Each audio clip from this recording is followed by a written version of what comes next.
Gardner is a speedster.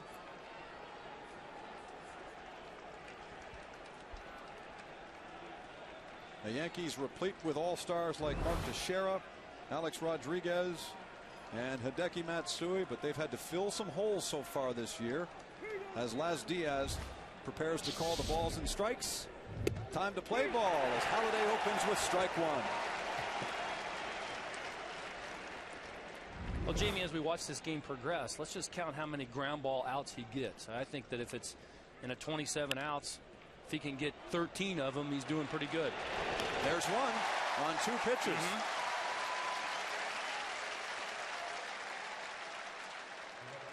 Either the strikeout or the ground out. Roy Halladay keeps the ball down better than anybody in the American League. Ball ricochets a little bit off Halladay, and Scudero makes a nice play coming in.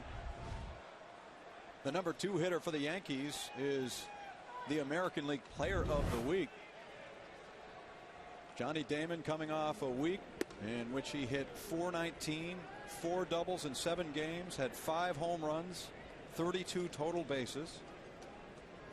On Sunday in Baltimore, a game-winning 3-run home run. So the Yankees come into this matchup 5.5 behind the Blue Jays. They sit 3rd in the American League East. Here's your first-place team, Toronto. Well, this is a statement game, too, in my opinion. I said possibly playoff-type atmosphere, and you've got it tonight. There's a base hit down the line. Snyder over to get it quickly as Damon turns for second. Here's the throw in, and Damon is out!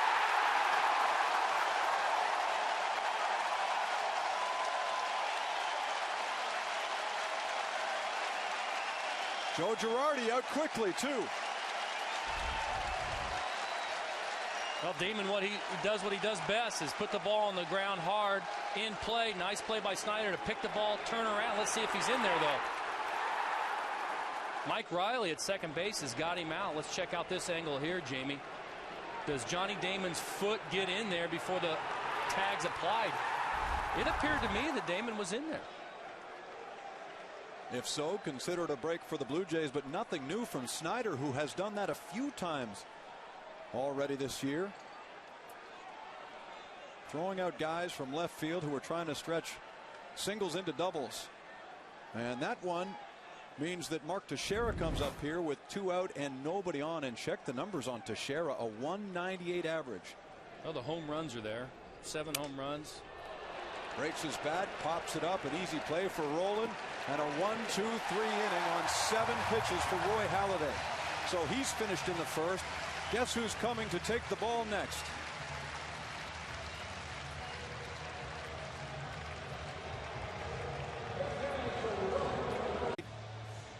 He is 2-0 on the year, a 5.26 ERA, but no decisions in his last 4 outings. And over 3 years with the Blue Jays, went 38-26 with an ERA a shade under 4. He led the American League in strikeouts last year at 231, and combined with Roy Halladay to win 38 games. His best year in the big leagues by far, and that landed him a huge contract with the Yankees. No, he's a strikeout pitcher. He's got a great fastball, mid-90s, 4-seamer. Well, usually, occasionally a 2-seamer, but I felt last year that he pitched with confidence. Of course, the 18 wins that he had, but he really I think he's got himself back on track last year. Well, let's look at the Blue Jays lineup with Marco Scudero solid in the leadoff position. Aaron Hill right behind him, leading the major leagues in hits. In his career against the Yankees, Vernon Wells has 20 home runs. And you'll see the young man who made a fine play in left field batting 9th for the Jays, Travis Snyder.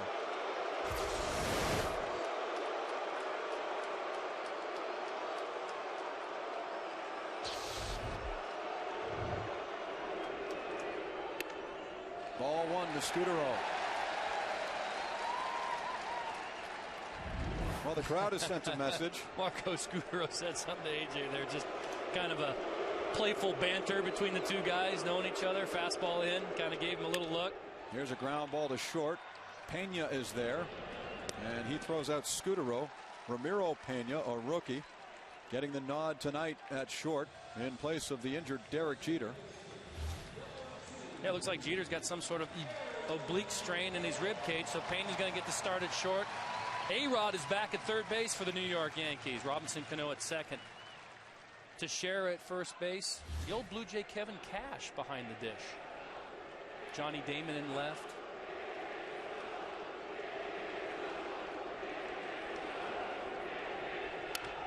Aaron Hill chops it foul.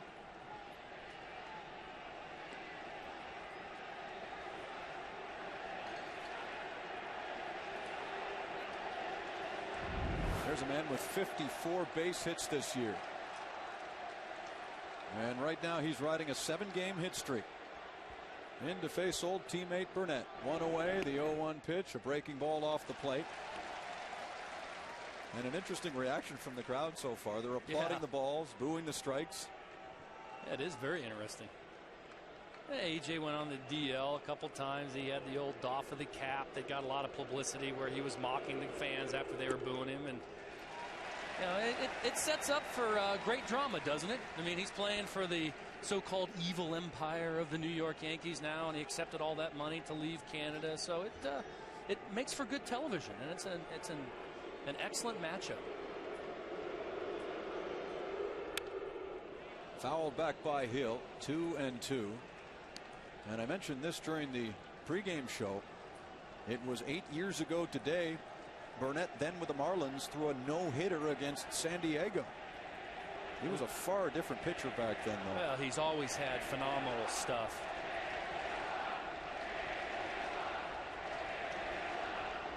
The 2-2. Breaking ball, line to right field, but right at Melky Cabrera.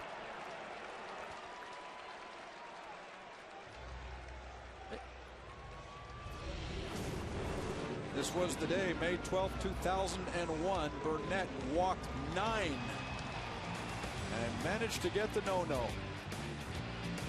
Well, when you talk about pure stuff, Jamie, the velocity on the fastball, the depth and the bite on a breaking ball, I don't think that there's a better 1-2 combo that what A.J. Burnett has got in his package of pitches.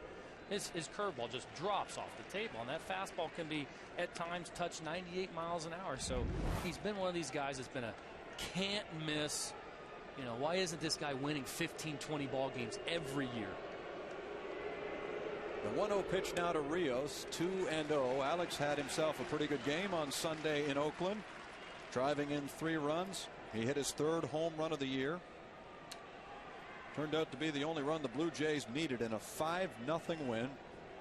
They came home from the West Coast with 3 victories and 2 losses. There's a strike. 2-1.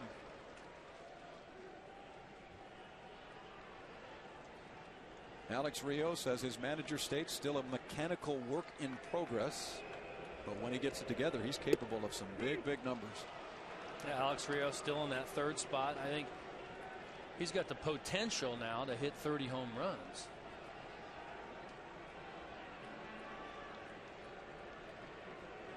Two and two. Kevin Cash throws the signs. Here's the pitch from Burnett, and it's hit out to center field for Gardner. So AJ, like Halladay, gets a 1-2-3 first inning, and we head to the 2nd inning without a run. You're watching Blue Jays baseball on Rogers Sportsnet. Man up here in the 2nd inning on Friday. His first pitch was hit out to left field. The first pitch he saw this year was a 3-run home run. What a way to come back. And the reception for A-Rod, not much better than the one that Burnett received.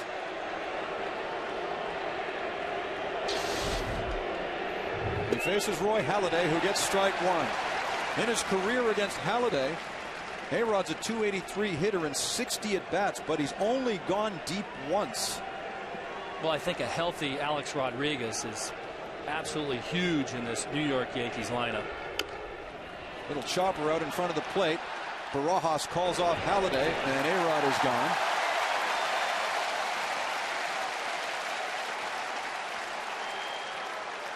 I believe Joe Girardi wants to downplay it a little bit and try to take some of the pressure off Alex Rodriguez, but they need him in this lineup hitting number 4. It helps take pressure off of Teixeira.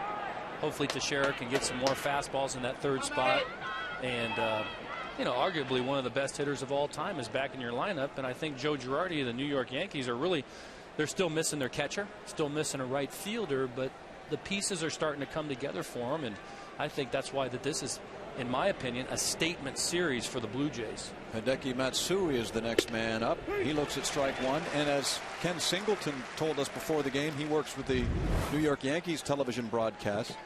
Before A-Rod had come back, Mark Teixeira was seeing a lot of junk from some of the pitchers around the American League. Well, they were using Matsui.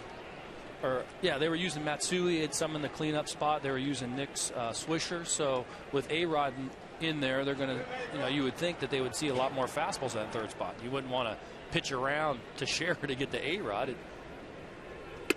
You know, Jeter's not in there tonight because of this oblique thing, but how about the first 4 guys in a lineup when you can pencil in Johnny Damon, Derek Jeter, Mark Teixeira, and Alex Rodriguez? And you did the math before the game. Their salaries combined are over $80 million. $87 million for 4 players.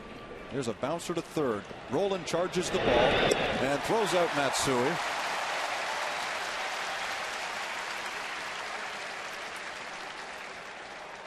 Well, that's a typical out that you'll see from Roy Halladay.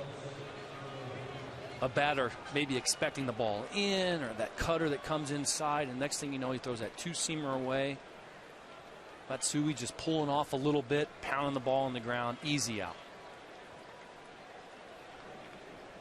So Robinson Cano now the second baseman. In to face Halladay.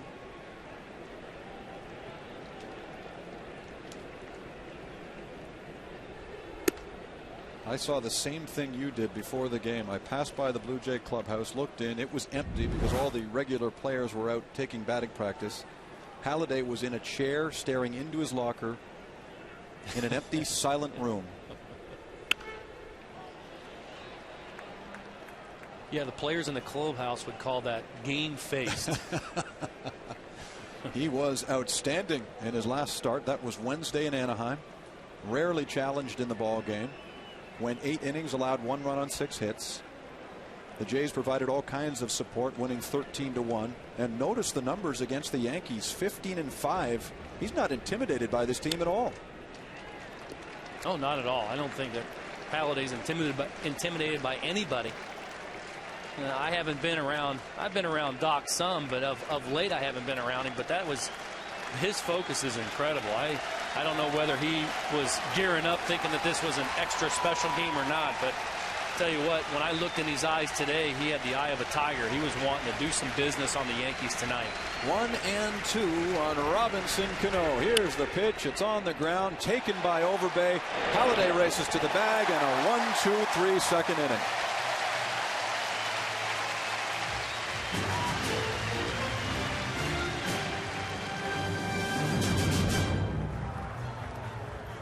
Fletcher tonight. What a good looking crowd it is here at Rogers Center. They're expecting over 40,000. And this one has been promoted for some time, ever since we discovered that AJ would be facing off against Roy Halladay. Burnett had an easy first, getting the order. And now Vernon Wells rolls the first one to second baseman Cano. So the pitcher's duel is on here. And you're seeing a lot of, on both sides, Yankees and the Blue Jays, swinging a lot of first pitches. To be honest with you, I thought the Blue Jays may try to work the count a little bit more off A.J. Burnett, knowing that his history of inflated pitch counts, he's a power pitcher. You know, maybe try to work the count a bit, but I think the Blue Jay hitters are obviously got their offense is great. They're jumping on that first pitch. You know, when A.J. Burnett first came to the Blue Jays in 2006, he was well known as a guy who wanted to throw it right by you, pile up the strikeouts, and as you noted, that often means piling up the pitches. And he seemed to learn a few things from Roy Halladay. Among those things, it's okay to be a pitcher who pitches to contact. Would you agree with that? Well, I think Doc has developed into more of a pitch to contact guy. He will strike out guys and has the ability to strike you out with the big breaking ball, but his fastball is a pitch to contact fastball, where A.J. Burnett has 2 strikeout pitches, the blow you away 4-seam fastball at 95 and the big yellow hammer breaking ball that he can punch you out on. 3-0 pitch taken high and deep in foul ground by Adam Lind.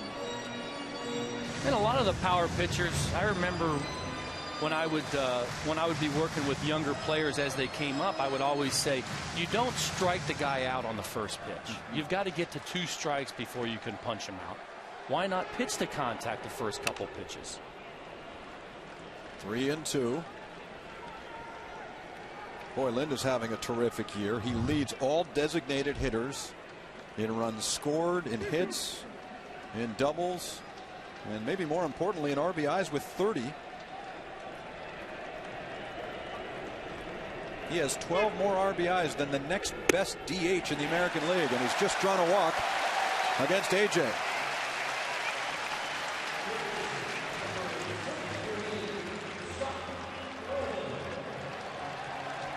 Play Sportsnet.ca's Game in the Game while watching this one for a chance to win a 52-inch Sharp Aquis LCD TV. Here's how you do it. Go right now to Sportsnet.ca/baseball game and launch it.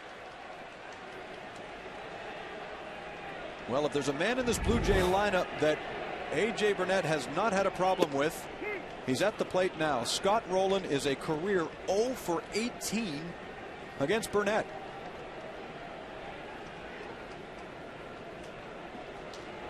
He seemed to get the better of Rowland in those years that both played in the National League. Well, that's what you got to like about manager Cito Gaston too, Jamie, is some managers will see that matchup and say, 0 for 18, why not put somebody else in there? If you could kind of sum up Cito Gaston's style in like one phrase would be, let the players play. Right.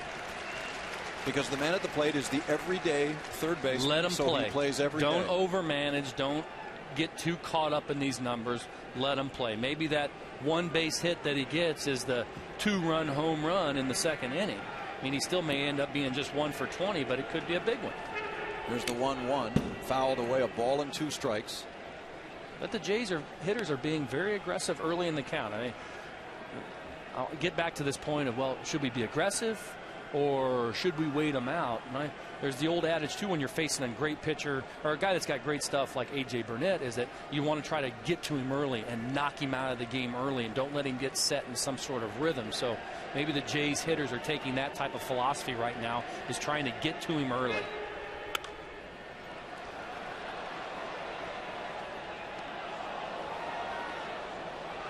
And to try and wait out Burnett would really fly in the face of Cito Gaston's philosophy. Well, his style is don't let the fastball pass. If you see that first pitch heater right down the middle, let her fly.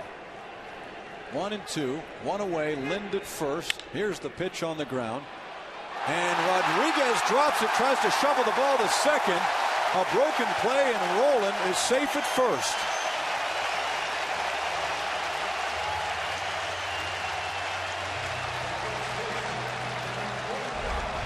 Well, when you play third base, you've got the green light to try to get everything that you can, and A-Rod does the right choice in trying to field this baseball, but gets kind of a tricky hop, a short hop that's right in front of him, and he's not able to pick it cleanly, and the Jays have got something going here in the 2nd. An error charged to Rodriguez.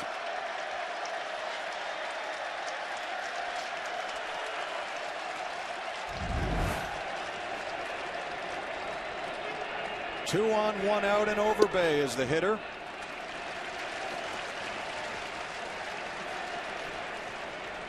The Yankees' record this year is not good when they commit an error in the ballgame.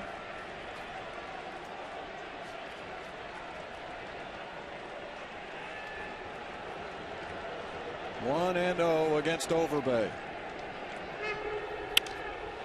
He flies it toward left center field. Damon is over, and Lind tags from second.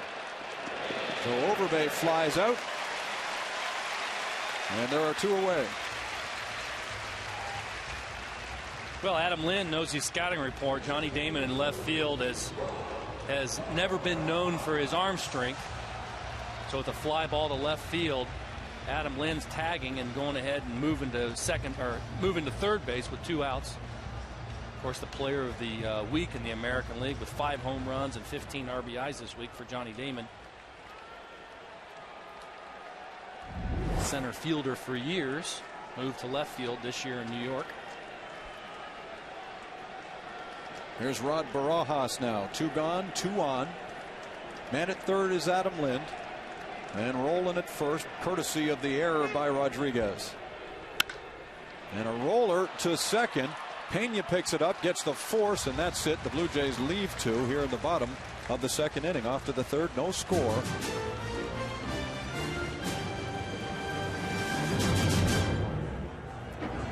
(13-4) when they don't commit one, 2-12 when they do.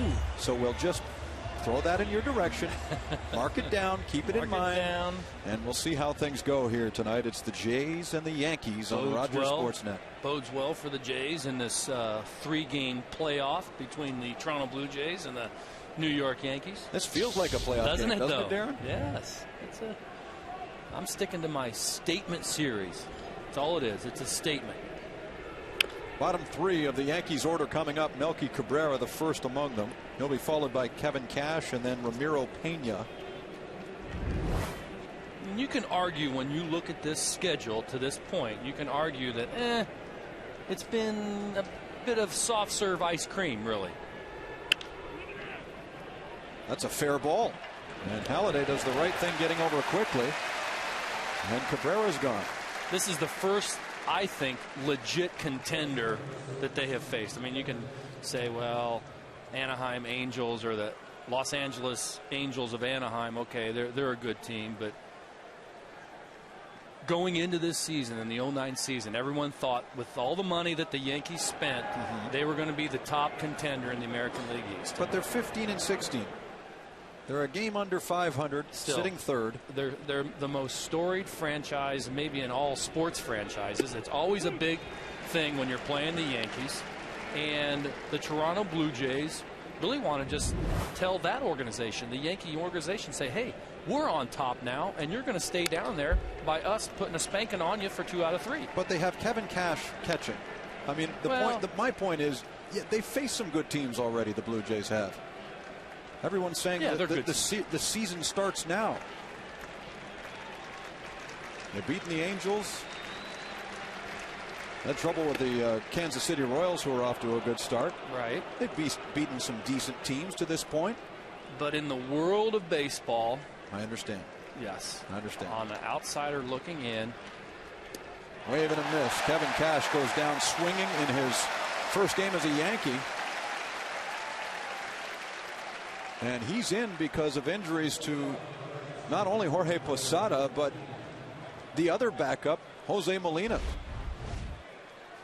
So the 2 catchers now for the Yankees are Cash and Francisco Cervelli. And don't underestimate the fact that Jorge Posada's not in this lineup. And he wasn't in the lineup much last year either. But in my opinion, an unsung hero for the kind of Torrey dynasty that was established when he was the manager. A guy that I always felt when I was catching was one of the toughest outs in their lineup. Here is Ramiro Pena, who's just a baby in big league terms.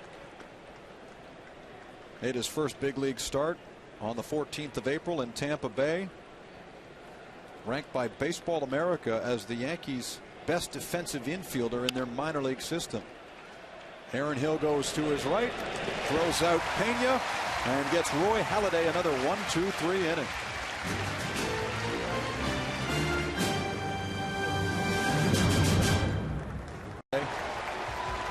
And they are still actually starting to warm the seats here at Rogers Center. Among them in attendance, the great one's dad. There's Walter Gretzky, a guest of TD Canada Trust. He's down in the comfort zone tonight. His son wasn't a bad ball player. And he's watching Travis Snyder face an old teammate in A.J. Burnett.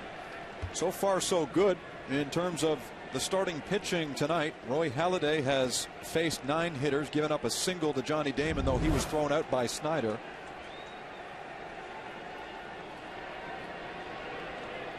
And A.J. has yet to give up a base hit in this game. 0-2 on Snyder, who got off to a very good start. In the early going, both he and Adam Lind seem to be carrying the team offensively, but he hasn't hit a home run since the middle of April. 2-strike pitch and a swing and a miss. Snyder goes quickly, and A.J. has his first strikeout of the game. Well, that was wicked right there. Blew him up on a couple fastballs, and then the last pitch is this nasty curveball that he's able to bury down. Really had no chance. Just a great combination of the mid-90s four-seamer with a big overhand curveball.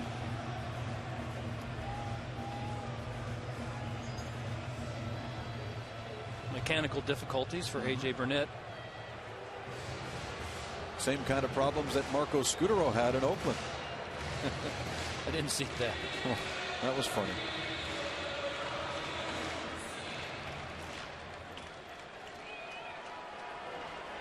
And here is Marco, who took the first pitch inside and then grinned back at Burnett when he came up in the first inning. Down and in is the first pitch.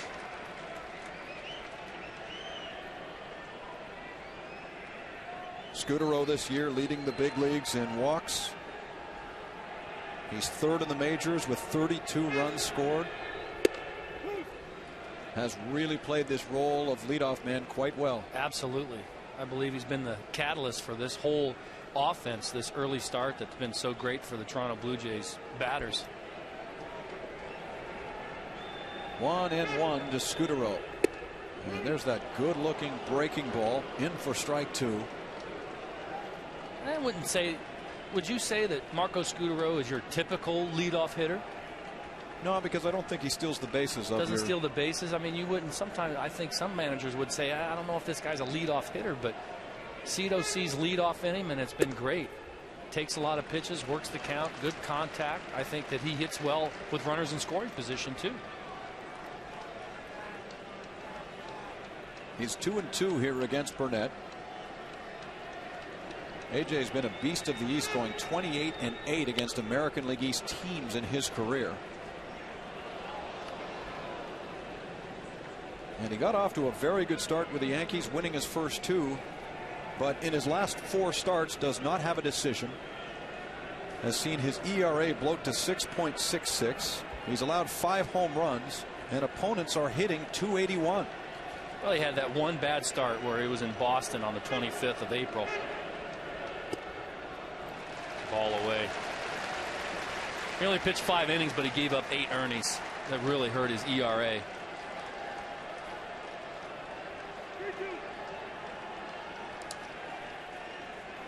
One away in the inning, and it's a full count to Scutaro.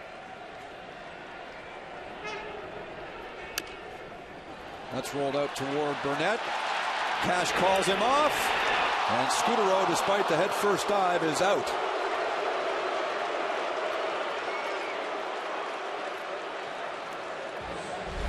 Marco doing anything he can to get on base. That's a nice play by Kevin Cash. He doesn't rush himself. He plants, pivots, and makes a good throw. Good stretch by Teixeira at first base too. But look at Marco Scutaro laying it out. He's out, but nice effort.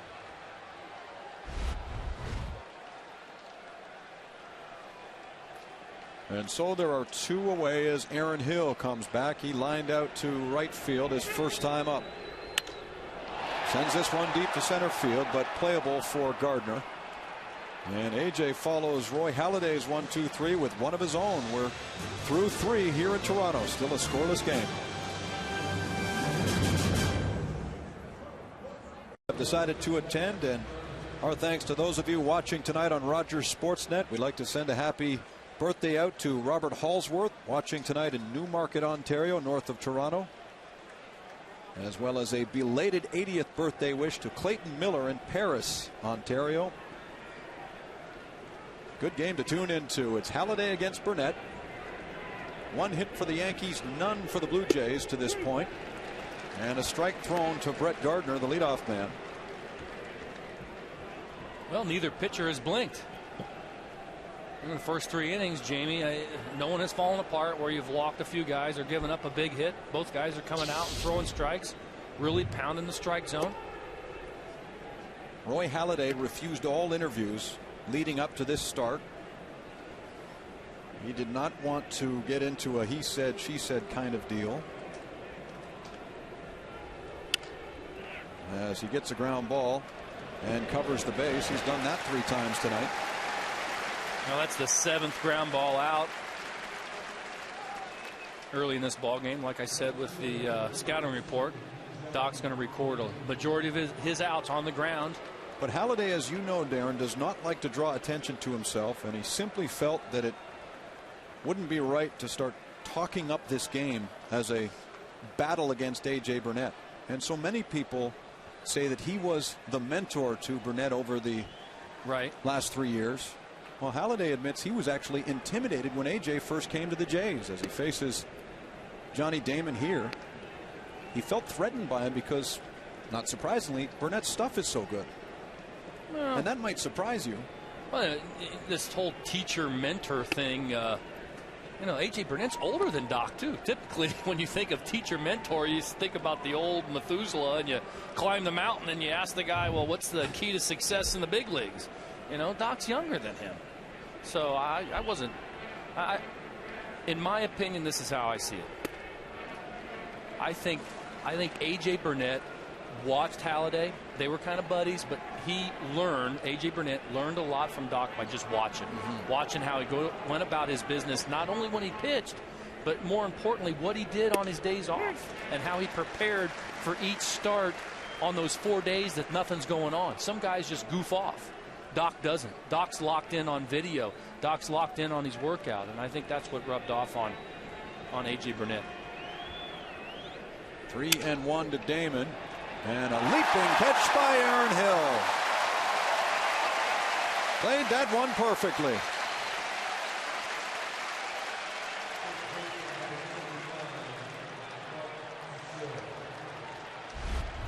Now here's an out that's not recorded on the ground. Cutter inside.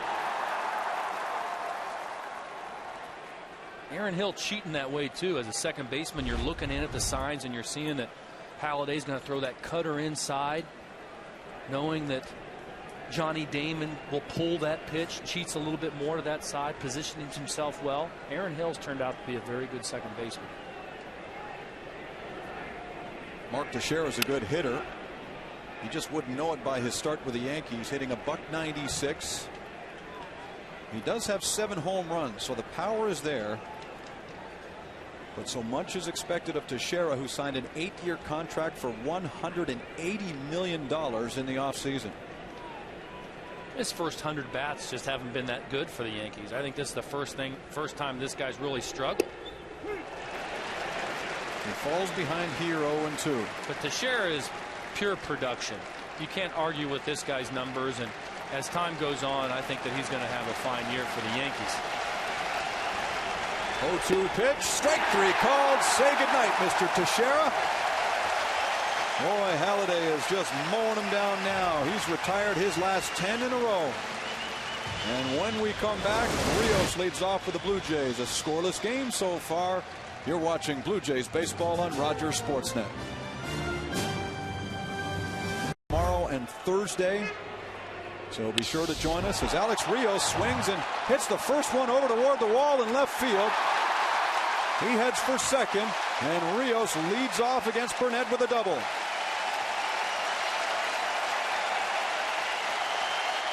The Jays get their first hit in this game, and it's extra bases. That's first pitch fastball. Jay hitters have been chasing this first one pretty much all night in this early part of the game. This ball's up, and Rios just tomahawks it. High pitch. You'd think that, you know, you'd have a hard time catching up to it, but Rios is on top of it for a double. And so here's Vernon Wells.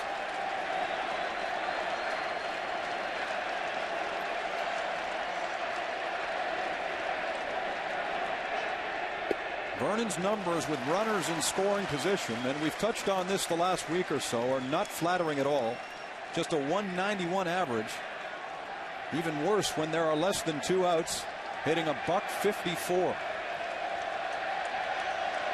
Well, just get him hot, and then if they're scoring 6 runs a ball game, then they might score 8 runs a ball game. He's a big part of this offense, and I think that he'll get going. There's a time to drive in a run right now, and a big game would be right here.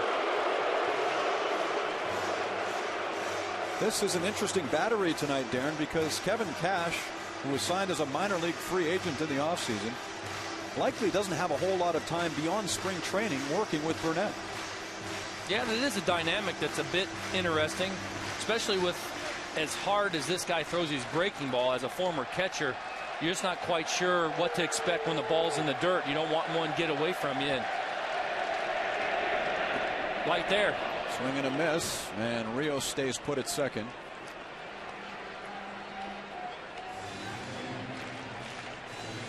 I would think that he would be tough to catch because of that breaking ball, Jamie.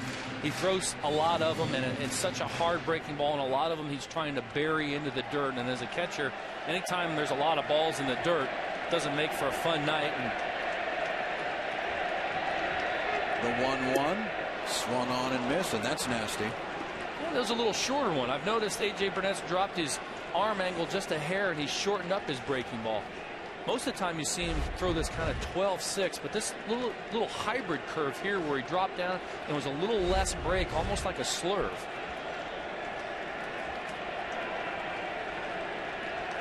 Big pitch here, though, 1-2.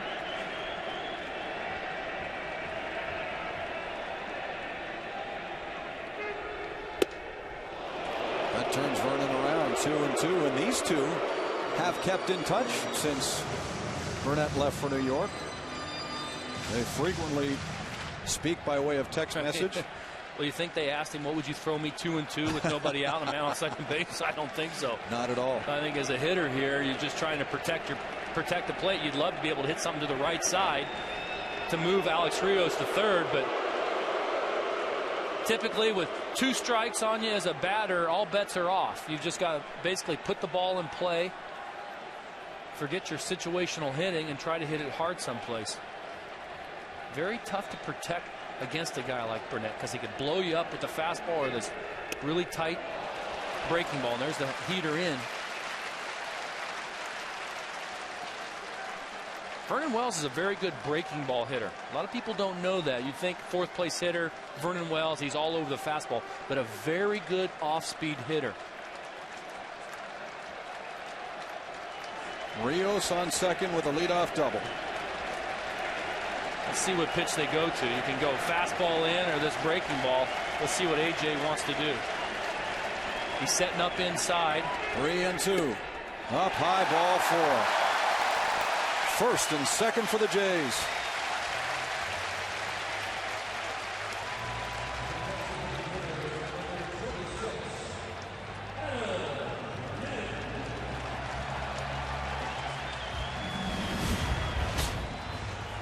His first 3 starts went quite well. Last 3, not so much. Well, you throw that Boston one in there where he gave up 8 earnings in the 4th and 5th inning of that ball game and only lasted 5. Brings up Adam Lind, and his numbers are simply exceptional with runners in scoring position. A .386 average. He faces A.J. here. 2 on, nobody out. Fastball for strike 1. In fact, Lynn's 17 hits with runners in scoring position, time for first in the major leagues with Evan Longoria of Tampa Bay.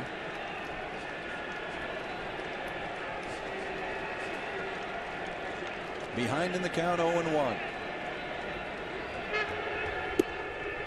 And that's low. 1-1. That's got to be a tough pitch to lay off. Yeah. Kind of a backdoor curveball that A.J. Burnett's trying to bring around the outside part of the plate. But you've got to be impressed with Adam Lind, the way he's maturing as a hitter. Like you've mentioned, getting all those base knocks with ducks on the pond. In my opinion, it really is the true measure of a big league hitter, is not hitting 300 with no one's on base, but how well do you do when it's time to get the big knock and drive in the run?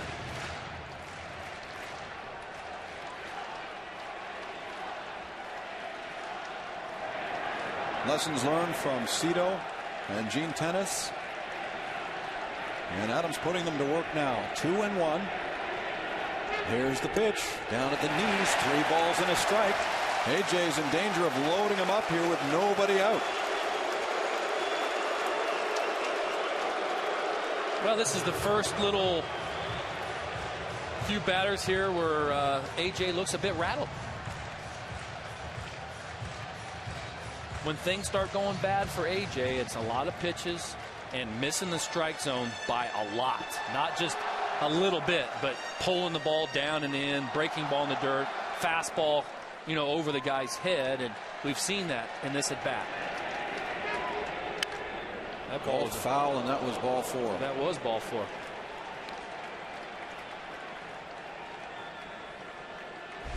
And when a pitcher has a tendency when he's all jazzed up is that he pulls the ball down and will hold on to it a little bit long, and you'll see AJ Burnett with that good arm miss with a lot of fastballs inside to lefties away to righties. Here comes the payoff then to Lynn. Off the plate, and he walked him. He loses Lynn and loads up the bases with nobody out. Tried to backdoor that breaking ball. Well, it was a gutsy pitch by Burnett. Tried to throw the same pitch 1-1 to Adam Lynn, and then 3-2 comes back with it. Felt like he had made a good pitch. It does stay on the outside part of the plate and doesn't come around. Good job by Laz Diaz to stay on it.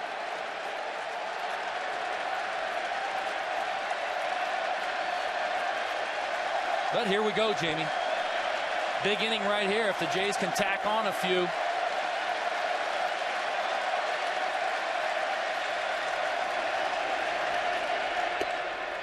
Strike 1 to Roland, who reached on an error in the second inning, but comes into this game 0 for 18 in his career against Burnett. There's Lind at first base. Wells up at second. Alex Rios stands at third. Bases loaded. Nobody out. The 0-1 pitch on the way from Burnett. And he misses inside. Well, he's a strikeout pitcher, and if there's a time that you would need the strikeout, it would be right now. You'd love to be able, as a pitcher, to punch out Roland here, get to 1 out, and then bring up Lyle Overbay and try to induce a double play. But with nobody out here and bases loaded, this is the batter that you'd like to strike out. You don't want him to put the ball in play at all. 1-1, and now a ball and 2.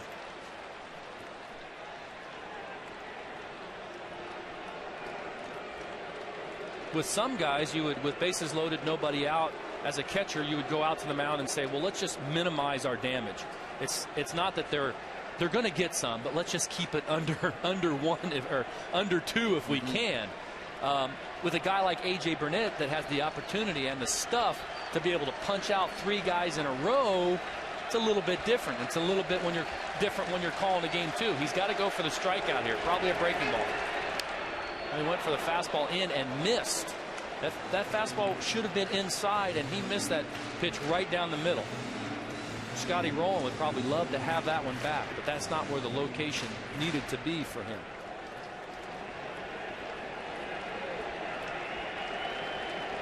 I think it's just a matter of time here. He's got to, at some point, he's going to go with this strikeout breaking ball right now, I believe, and try to put him away. There's the breaking ball, and that's a base hit down the line. Rios is in to score. Here comes Wells. Off to second goes Roland, and it's 2-0 for the Blue Jays.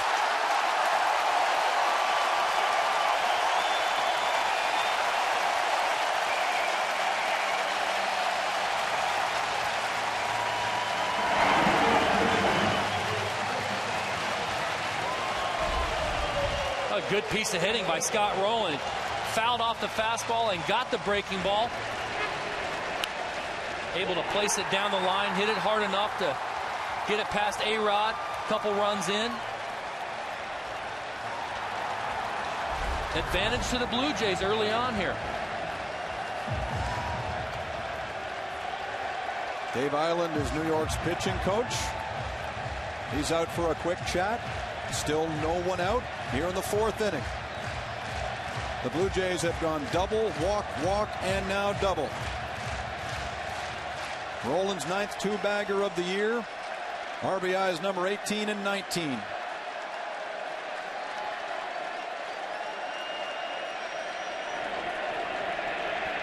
Second and third, first base is open. Lyle Overbay is the hitter.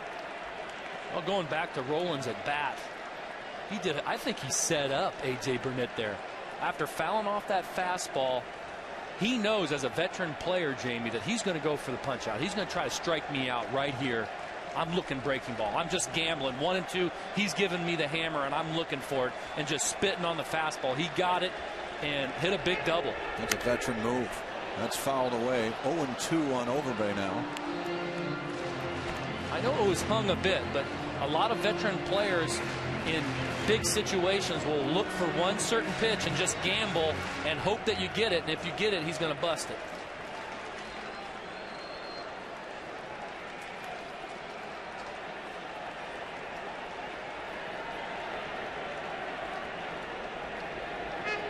Here's the 0-2 breaking ball, and Overbay goes. So there's your strikeout pitch, and that's 1 out.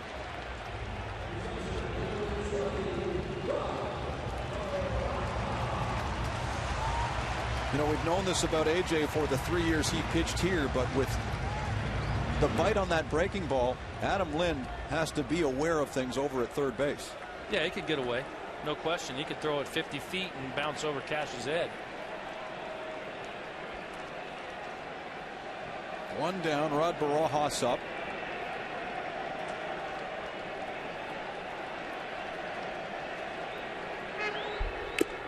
He goes after the first one, a foul tip. Rod grounded into a fielder's choice in the second. The Blue Jays here in the 4th inning, first to hit the board on a 2-run double by Roland. 2 men in scoring position for Barajas, who would love to keep the line moving here against AJ.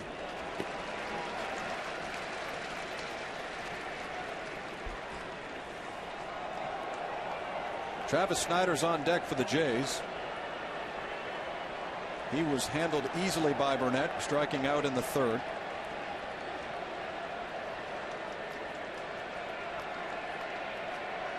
And now Burnett sets on the 1-1 pitch, and it's fouled back. Now Rod Barajas is kind of staring up, got that fastball down where he likes it, missed it.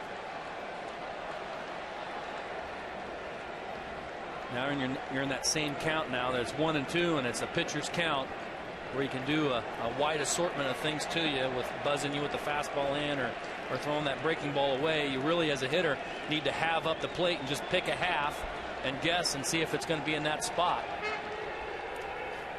And that one sneaks away, but Lind is going nowhere. Didn't roll far enough behind Kevin Cash. Well, you made a good point, Jamie, about Kevin Cash going to the mound and a new guy behind the plate. Burnett's not easy to catch. When you've got this hammer that goes down and bites as hard as it does, he's got the opportunity to throw it for a strike at any time, but when he wants to bury it, it's at 58 feet. And it's a hard one, too. And when it's a big breaking ball like that, it hits and wants to pop up high as opposed to staying low. As a catcher, if you know that he's got that breaking ball that he can throw in the dirt at any time, and there is a man at third, are you more apt to call more fastballs? Well, at times you're thinking of preservation and just putting down a bunch of ones, but you can't. You've got to pitch to the hitter, and you've got to use the pitcher's strength, and it can be a bit shaky. Here's the 2-2. Ripped and foul, and oh my goodness, Adam Lind is thankful to be alive.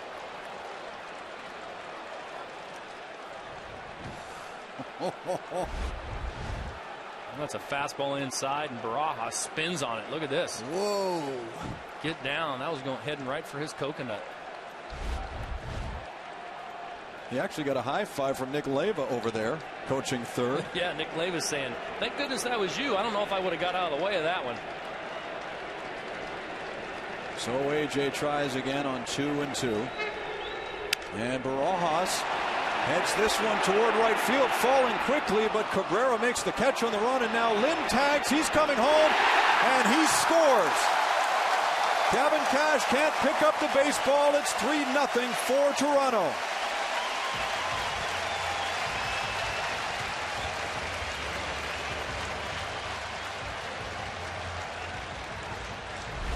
Well, nice job by Nick Leyva and Adam Lind at third base. This ball is a questionable ball to the outfield on, well, do I send him or do I keep him there? And Adam Lind did a little hesitation move. The throw beats him, but it short hops Kevin Cash, and Cash is unable to come up with it, and Barajas is like, yes. He drives in his 19th run of the year. And Rolen on the play moves up to third. So here is Travis Snider, and he looks at a curveball for strike one. And another point on that sac fly is that it's a left-handed right fielder, and he had to kind of go across and have to catch that ball and throw across his body. It's a little tougher play for him, trying to cover the right center gap and then coming home with the ball. AJ's 29th pitch of the inning is a ball on the outside, so it's 1-1. They have made him work here in the fourth inning. 2 hits, 2 walks, 3 runs, 67 pitches in total for Burnett.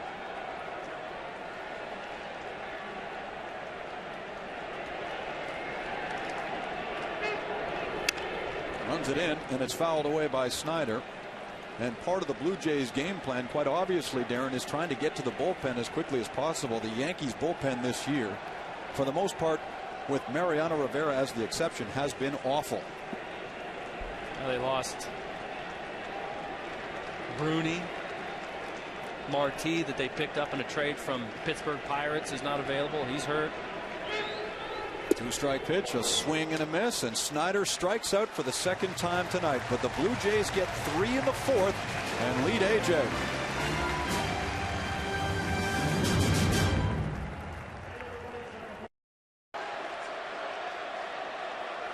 As he comes in, ready to bat against Roy Halladay. 3-0 Toronto, coast to coast on Sportsnet. We are glad you've joined us tonight. It's quite an atmosphere here as A-Rod fouls it back. Well, you know you're a superstar is when you get booed soundly by visiting crowds. I think there's more of a reason this year, though, to boo Alex Rodriguez, for obvious reasons, in fact. He's had a tough off season. Accused at first in a story by Sports Illustrated of using steroids during his years with the Texas Rangers, and then he admitted to it a few days afterward. He rolls that one to third, picked up by Rolen.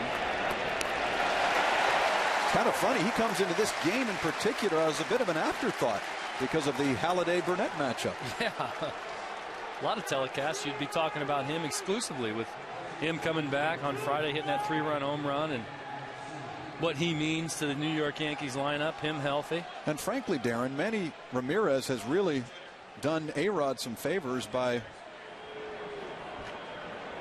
doing what he did and really drawing some of the attention away from Rodriguez. Sure. As Hideki Matsui, normally the DH, is now out of the ball game, and Nick Swisher comes off the bench. He will pinch hit now for Matsui. Yeah, not quite sure what's going on there, whether it's a injury or not. We'll have to wait and see. But here's Nick Swisher, a big pickup by the Yankees. You can see that his numbers: 270, 8 home runs, 21 RBIs. Certainly something has to be amiss with Matsui. Sure. And we'll try and get some information on that if we can. Swisher's a fun player to watch. He looks like a guy that really has a lot of fun playing the game. Certainly does. He's got 8 home runs in 30 games this year. Really caught fire with the Yankees early on, posting some very good numbers. They've tailed off a little bit. And he drew the ire of his old manager in Chicago, Ozzie Guillen, by 2 weeks into the season, saying that Joe Girardi was the best manager he'd ever played for. 0-2. Yeah, it's kind of like breaking up with a girlfriend, and then 3 weeks later, everyone hears you saying, you know what, this new girlfriend, she's the best girlfriend I've ever had. True enough.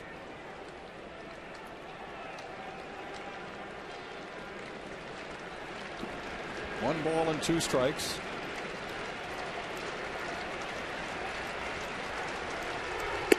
Swing and a miss. Halladay strikes him out. What do you think Swisher's thinking when Joe Girardi goes, hey, Matsui's hurt, you got to go up there and hit off Halladay? Me? Well, it looked like this fastball away that he just wasn't quite ready for the heat. That ball was buying.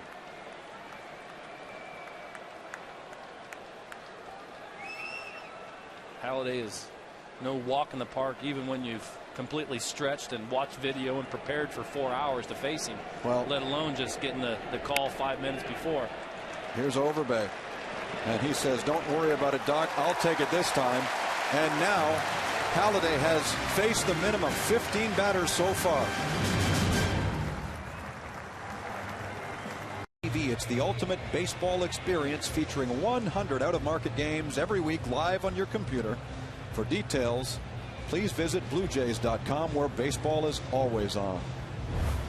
Tonight at Rogers Center, a good crowd watching the Yankees and the Blue Jays. This is Jamie Campbell with Darren Fletcher.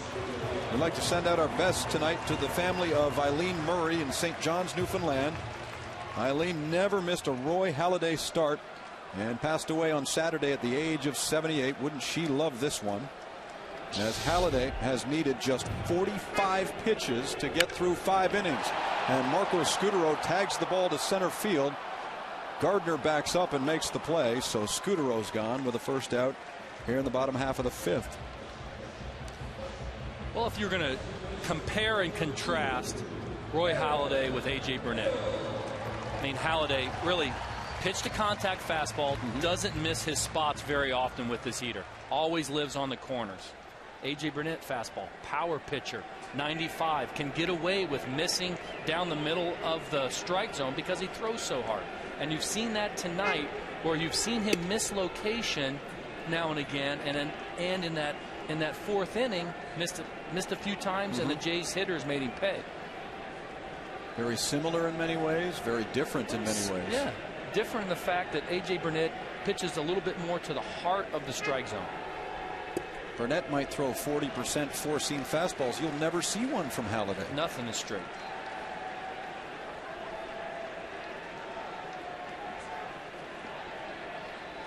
Aaron Hill now 0 for 2.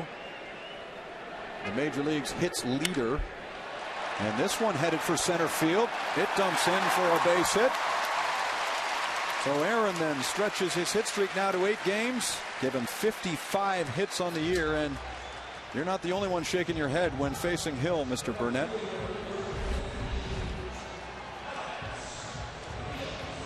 Well, he makes a pretty good pitch on the outside part of the plate, but what Aaron Hill is doing so well is that when he doesn't hit the ball good, whether on this one here was off the end of the bat or he gets jammed a bit, is that he's staying level through the hitting area.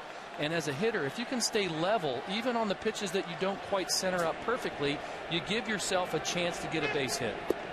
Too many times guys have this uppercut with their swing, and if they just don't hit it perfect, it's just an easy pop-up.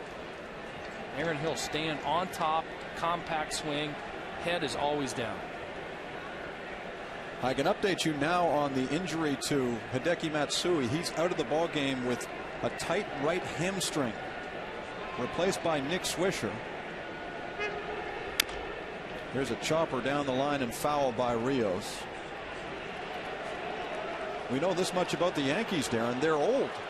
Derek Jeter's 34, Johnny Damon 35. A-Rod's going to be 34 in the middle of July.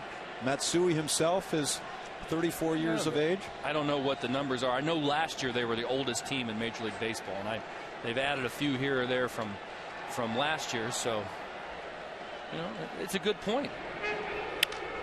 To right field, Cabrera racing over as the ball falls quickly, but it's into his glove, and that's the second out. But when I think back of all those great teams that Joe Torre had, with the Yankees. Older teams, veteran players, high-price free agents. Brian Cashman a couple years ago says, well, we're going to build this organization now from within. We're going to bring up some younger arms, and they have. But yet this winter, they just go out and just slap down the Benjamins and fire out, what, close to $400 million? I don't think they have a choice. Yeah. Well, when you got the new ballpark and that huge revenue-generating machine that they have in New York, you've got the money to slap down to these guys. Rebuilding just hasn't been in the vocabulary of the Yankees front office since about the mid-'70s. You just can't rebuild in New York. It's unacceptable. The fans in New York City want a winner every year, and last year was the first time that they didn't make the playoffs in 13 years. Think about that. 13 years without going to the, or 13 years straight going to the playoffs. In this division. It was quite a run. 26 World Series championships, but none since 2000. They're leaning on people like AJ to fix that as he checks Hill for the second time. Now Burnett keeping an eye on Aaron Hill with 2 outs. Hill's got enough speed to steal second and put himself in scoring position for Vernon. Shortens his lead up a little bit. Here's a grounder to short. Pena handles it, gets it to second for the force, and the Blue Jays leave one. 5 innings complete here in Toronto. It's the Blue Jays 3, the Yankees no score.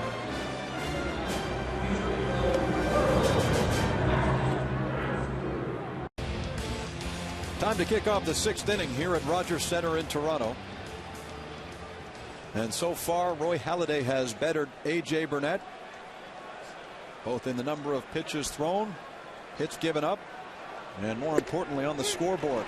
3-0 for Toronto as we begin the 6th inning with Melky Cabrera, the right fielder. With 1 out in the 1st inning, Halladay allowed a base hit to left by Johnny Damon.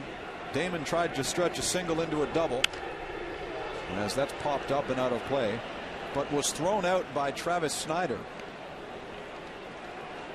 And so here in the 6th inning, Halladay has faced the minimum 15 hitters. He's been perfect since that Damon hit in the 1st inning.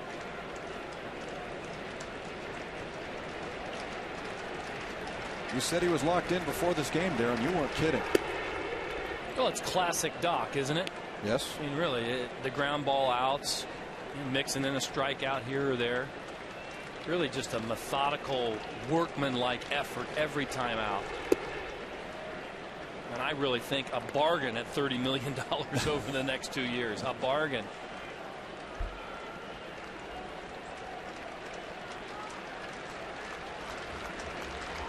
Two and two on Cabrera.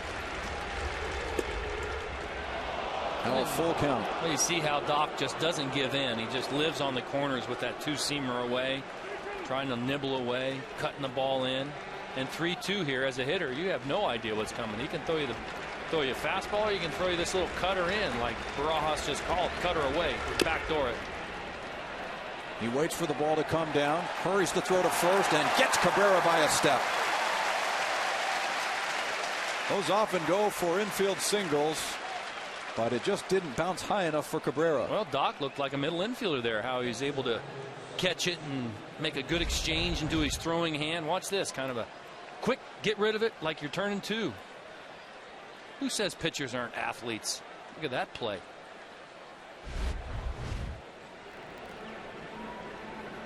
He's got a right to be exhausted tonight. He's been covering first so many times, fielding bouncing balls.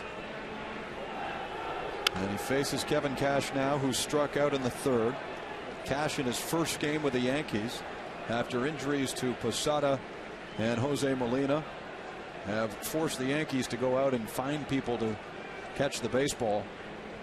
And so he's trying to run the table, Mr. Cash, on the American League. As that's up high, he's played for 4 of the 5 teams in the American League East, with Baltimore being the exception. Now he's a draft choice by the Toronto Blue Jays. Yep. Spent the last couple of years with Boston, catching, for the most part, Tim Wakefield's knuckleball. A handful of games with Tampa Bay prior to that, and then started out his big league career right here in Toronto. 1-2. And he gets under this one, popping it up. In come the 4 infielders, and Scudero says, I'll take it.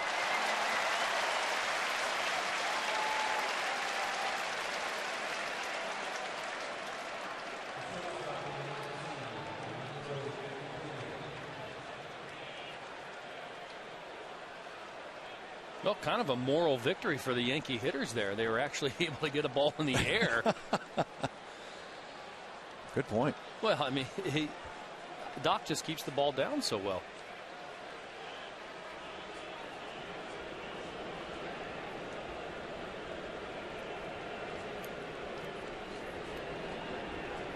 So of the 17 retired, we've had 2 pop-ups and 1 line out. Everything else on the ground. That's just nasty. Runs it inside on Pena.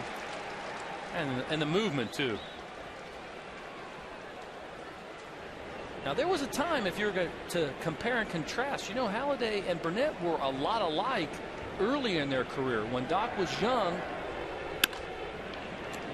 Nicely played by Overbay on a scorcher. And another 1-2-3. Well, what an effort from Doc tonight. He's been incredible. 25 times per email address. So vote early and vote often for the upcoming Midsummer Classic, July 14th in St. Louis at the brand new stadium there. Not necessarily brand new, but new enough, I guess. New enough. Yeah. This is Jamie Campbell with Darren Fletcher. He of the 1994 All-Star Game at Three Rivers in Pittsburgh. And you know it. Thank you. DH Adam Lind takes a breaking ball for strike 1. Yeah, how many Blue Jays you think should be in the All-Star game right now? Oh, 7, you would 8 think. At this point.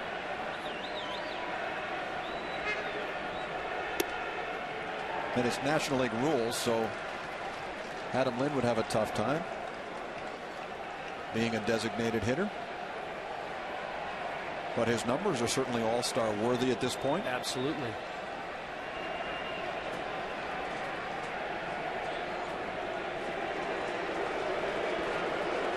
Adam has walked twice against Burnett tonight and scored in the 4th inning after he was sacrificed in by Rod Barajas. The Blue Jays in that 4th made Burnett throw 31 pitches. This is grounded to first base, taken by Teixeira, and Lind is out for the first time. The 2 walks, the walk that Vernon Wells was able to draw, and then Adam Lind's walk were big in that inning. And a leadoff double by Rios, but those 2 guys in the middle of the lineup putting pressure on A.J. Burnett to throw strikes, and he looked a little rattled and couldn't find it. And next thing you know, Scotty Rowland doubled down the line.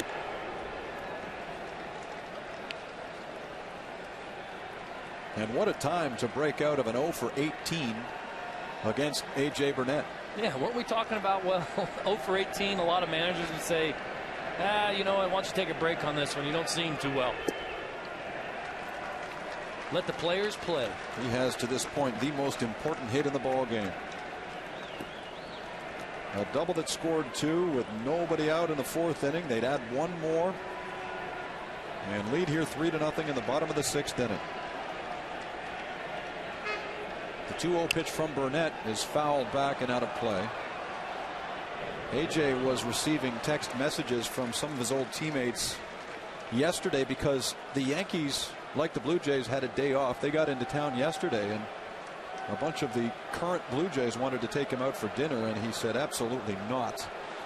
His quote was, "I don't think so, guys. You're not going to butter me up before a game." Thinking they were going to get a cherry fastball in a hitter's count.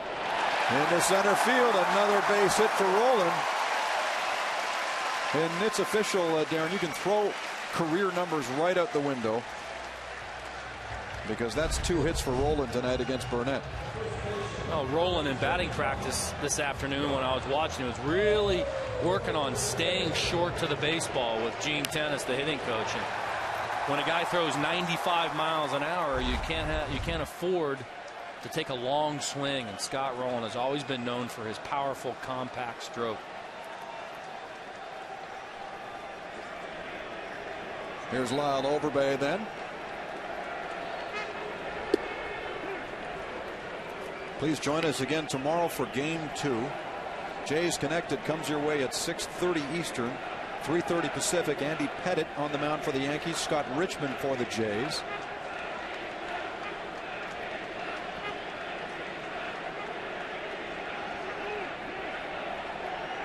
And we've seen this a lot tonight. Kevin Cash going out to speak with Burnett. I wonder, is that due to lack of familiarity? Yeah, Kevin Cash just wants to be on the same page. Make sure that that he's comfortable with a certain pitch.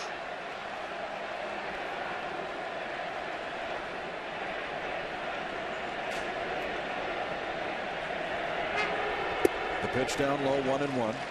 Typically, you see the catcher go out there with a man on second base to kind of go over your set of signs that you want to use to disguise it with the man on second, but decided to go out there with a man on first, maybe talking about the throw overs, the pitch outs. See, there's the fist, which is probably a throw over. No, it's a pitch out. You see Kevin Cash there. The universal sign for a throw over, a pitch out typically is like a fist. So something different is going to happen, and that was, they're thinking Scott Rolen is going to try to take off and put himself in scoring position.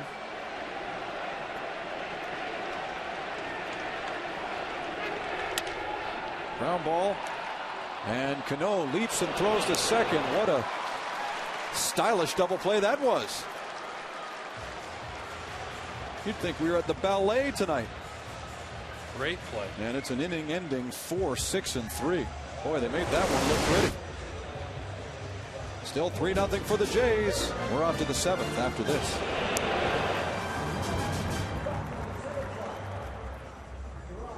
The fastest and most reliable period. 15 wins against the Yankees for Doc, most among active pitchers. His last 9 here at Rogers Center, he's 7-0. In fact, his last loss to the Yankees in this building was opening day 2003. He's been that good. He's been oh so good tonight against the Yankees. In 6 innings of work, he's allowed 1 base hit. And even at that, Johnny Damon was thrown out trying to get to second base. So he has faced the minimum 18 hitters here, beginning the 7th inning with Brett Gardner.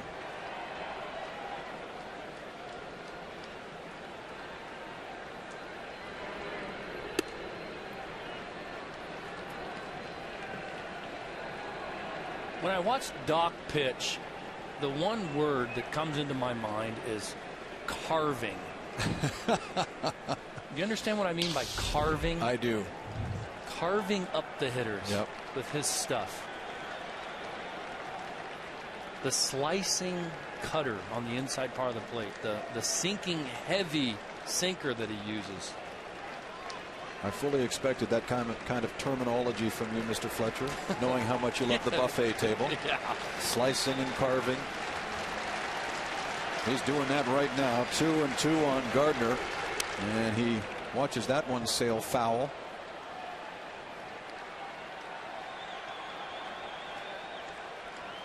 But that kind of goes back to what we talked about earlier. Nothing ever seems straight coming out of Roy Halladay's arm. What we were talking about last when Doc was on the mound is that I was going to make the point that early in Doc's career, he was a lot like A.J. Burnett. The overhand fastball with nothing but four-seam heat and the big 12-6 breaking ball. And it's been talked about a lot, but when he went down and to the minor leagues and faced some adversity at the big leagues, really remade himself into the pitcher he is today. Here's the payoff. Bounce to Overbay. Hasn't he been busy? And it's 3 unassisted. 1 away, 7th inning. Since 2003, Roy Halladay is 143. Phenomenal. So I mean, it's just among amazing. active pitchers since 03, he's the only one with more than twice as many victories as losses. But again, none of this surprises you if you watch him every 5 days. And Johnny Damon, little did we know that Damon's hit way back in the first inning would be the only one to this point, with one out here in the 7th inning. You take away that base hit and Halladay's been perfect. Well, he's been a good anchor for this staff, and I believe I read in the paper today where there's been 9 different Toronto Blue Jay pitchers make 2 starts or more. That is true. Funny thing is, though, Darren, with the exception of perhaps Brian Burris, they've all been good starts. They have been. I mean, if you would say, well, at May 12th, we'd have 9 different pitchers make 2 starts or more, you would probably. There's the game's second hit for the Yankees. And Damon heads for second. He's got a double.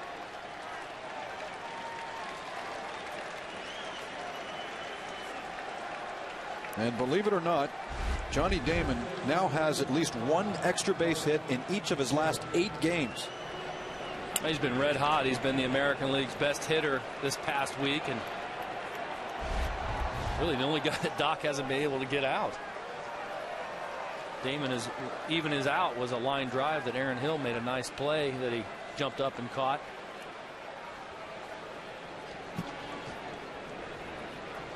So here are the Yankees with 1 out, 1 on.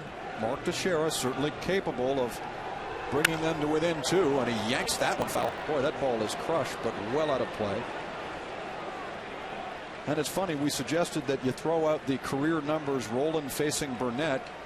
Well, here's Johnny Damon with the only 2 hits of the night against Roy Halladay, and coming into this game, Damon historically had the best numbers against Halladay, a career .338 hitter in 80 at bats. So that's where the statistics prove you correct.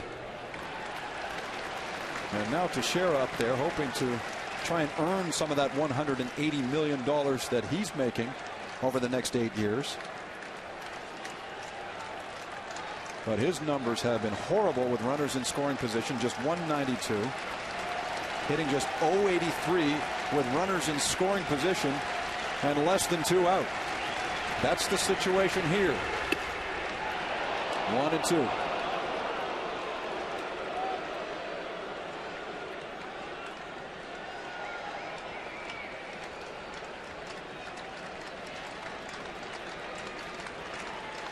Halladay struck him out in the 4th inning. 2 strikes on him now. Off the plate, ball 2.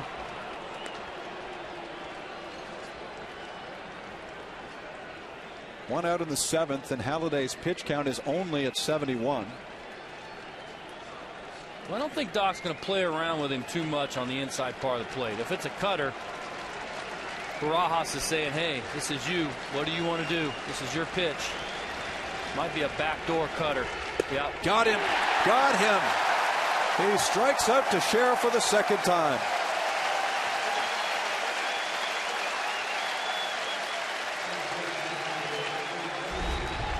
Well, he's made this pitch a lot tonight, where it's a little cutter that he brings back over the outside part of the plate. Halladay will use that outside part of the plate not only with his 2-seamer that will sail away from the left-handed hitter, but he'll throw this little cutter that will appear to be on the outside of the plate and come back in and nick the corner.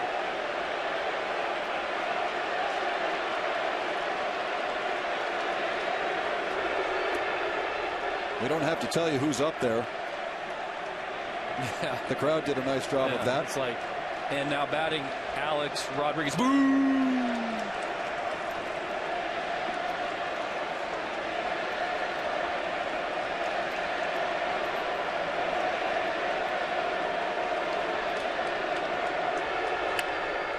There's a new book out that accuses Rodriguez of tipping off batters, opposing batters in blowout games, hoping to receive favors in return. Yeah, I mean, I don't know. Hey, I'm just saying, you talk about a bad off season. Yeah. This guy's had one. And now, whoever caught that foul ball has just thrown it back on the field.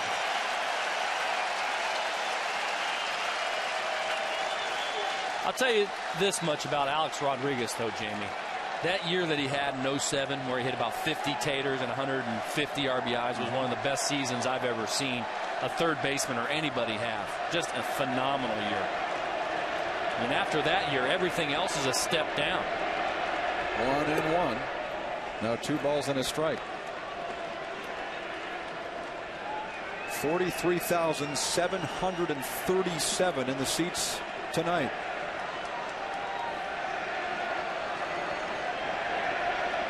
Many have yet to leave for a concession break.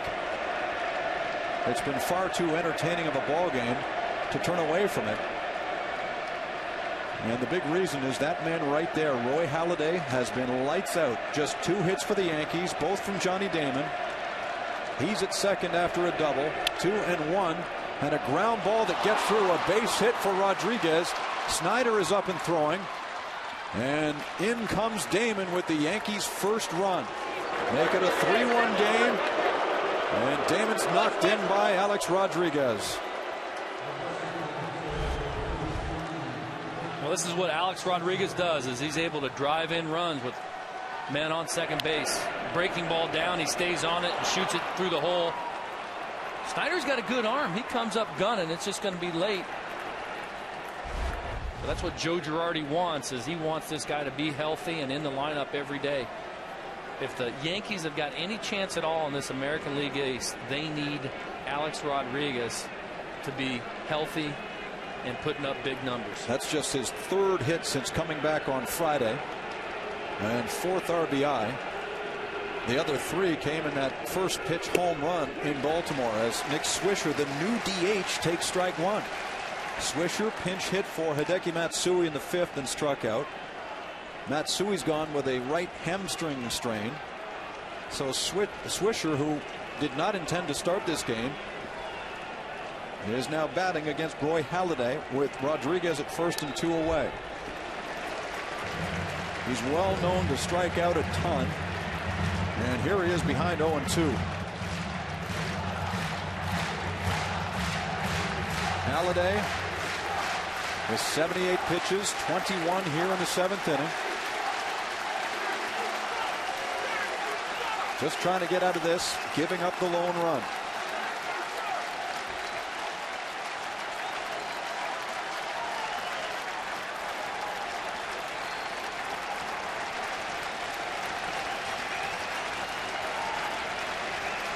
Here's the 2-strike pitch, ball 1. Well, there's that sinker away that he runs that sails away from the left-handed batter, and you give up on it. Okay, that's a ball. But then he'll come back with this cutter that looks like the exact same pitch, but will bite back in and nibble the outside corner. The one that struck out to Shea. Yeah, it's just, the players call it a backdoor cutter.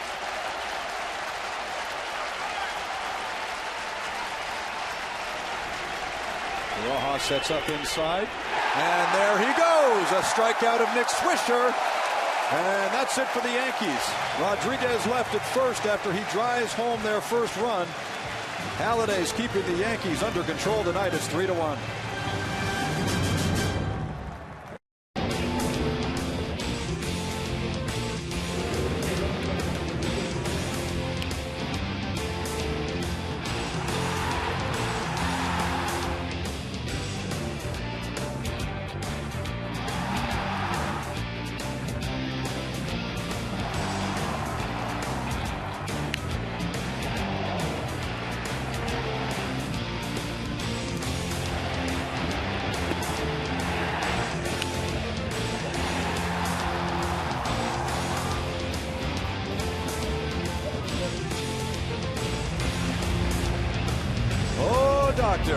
What a night so far for Roy Halladay. He has really kept the Yankees in check, save for that 1-run, 2-hit 7th. The Blue Jays getting their 3 in the 4th inning. The key hit there, Scott Rowland's double. Halliday's at his best, and his counterpart A.J. Burnett hasn't been that bad. Not at all. One tough inning, but beyond that, he's been exceptional as he pitches in the bottom of the 7th here, facing Rod Barajas, who promptly pops this first one into right field. There's Cabrera, and Barajas is gone. No, not at all. You can't really fault A.J. Burnett. He's been out there, throwing his thing and doing his deal, but that 4th inning got him. Those couple of walks, I think, hurt him, and that double by Rowland that was right down the line. As I was watching that replay too, A-Rod was way off the line. I mean, that ball wasn't hit all that hard, but Alex was cheating him more towards the center of the field. What do you think Travis Snyder has learned in his first 2 at bats against A.J. Burnett? A.J. good pitcher.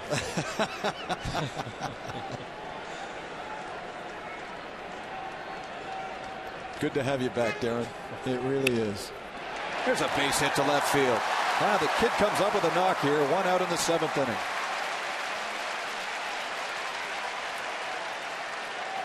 Nice easy swing.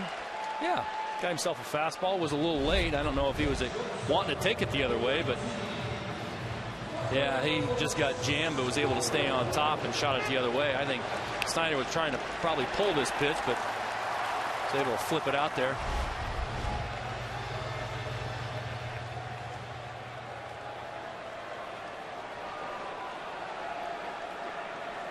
Marcos Scutaro now.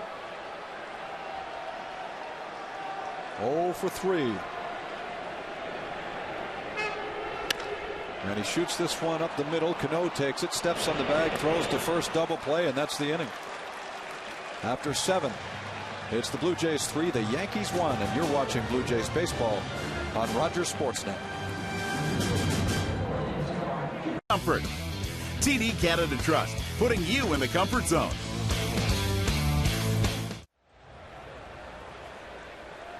3-1 for the Blue Jays. Top of the 8th inning, forthcoming. This is Jamie Campbell with Darren Fletcher.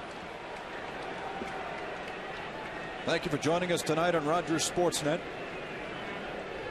As expected, it's been a dandy. Halliday's Jays lead Burnett's Yankees. Here's Robinson Cano, the second baseman. Melky Cabrera's on deck. He'll be followed by Kevin Cash.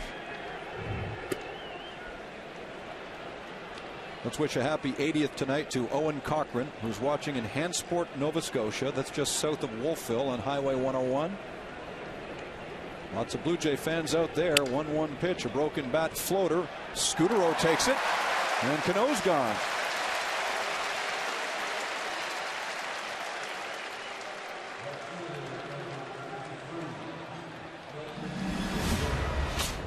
Well, there's not much to speak of where the in-game box score is concerned, Darren. Well, Johnny Damon a couple knocks. Alex Rodriguez with that RBI base hit. But Doc has really done his thing. He's getting the ball down, got a lot of ground ball outs. From Cano on down, they're a collective 0 for 9. And as Halliday gets strike 1 on Melky Cabrera. Roy tonight hoping to get victory number 7. That would lead the American League. There's a base hit to center field. Zach Greinke fell short in his attempt to win a 7th the other night in Anaheim. Despite a masterful performance, complete game effort against Joe Saunders' Angels.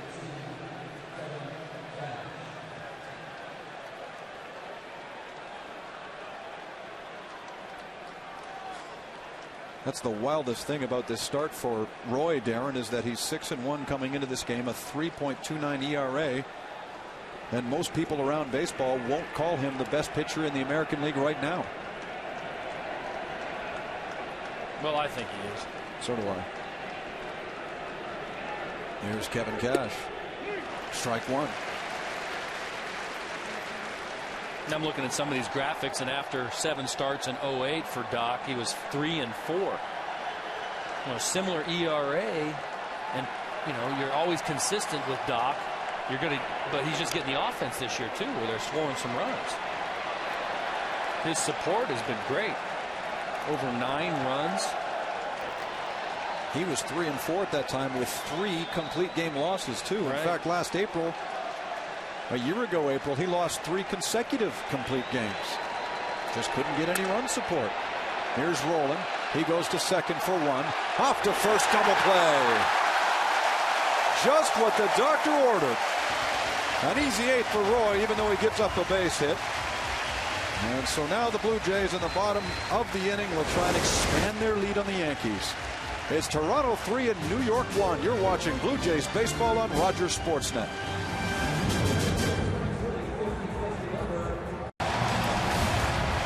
A gorgeous night in Toronto, and Darren reflected on this just a few minutes ago. A slow start for Halladay in 08.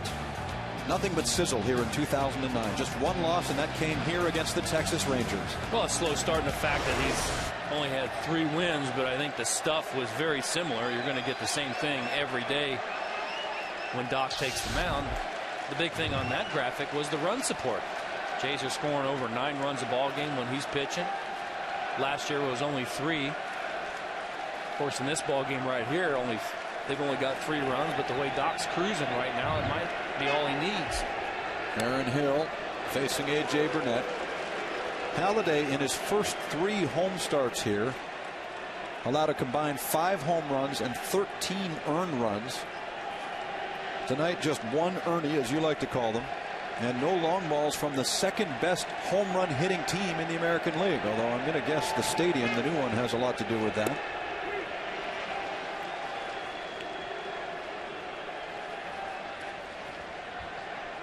Yankee Stadium to this point in the year has yielded 47 home runs. 32 of them to right field. Strike 2 on Aaron Hill. Halladay aside, the man at the plate right now, as you look at Scott Downs, the Jays closer, Aaron Hill might be this team's MVP right now. He's been oh so productive in that number 2 hole. And here's a drive to left field. Back is Damon, and you can kiss that one goodbye. What a ball player.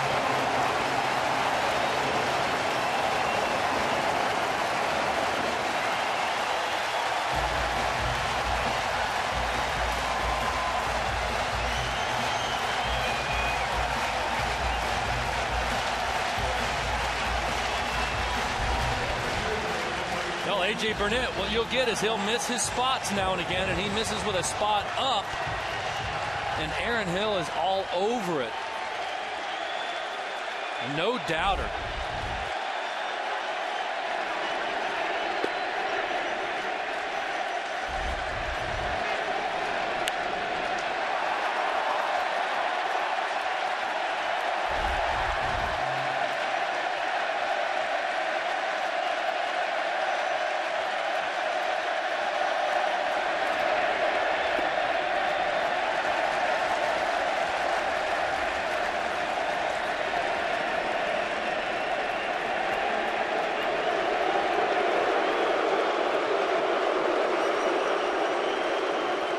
Aaron's team-leading 9th home run extends the lead now to 4-1.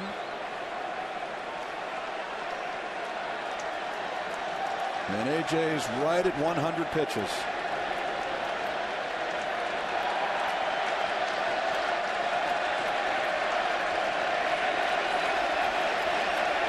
Two and 0 on Alex Rios. Ball 3.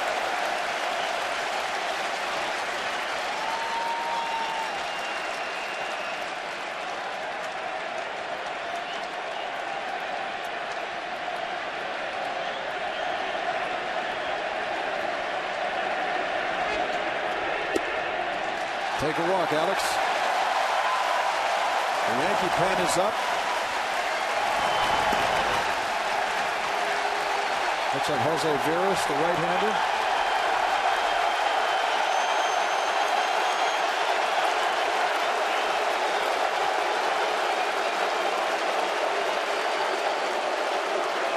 I'm going to go out on a limb here, and I think this is the most animated I have seen the Toronto Blue Jays fans ever when I've been in this ballpark. And I played here since '98. And I've been doing a few games and kind of sprinkling in some appearances here and there.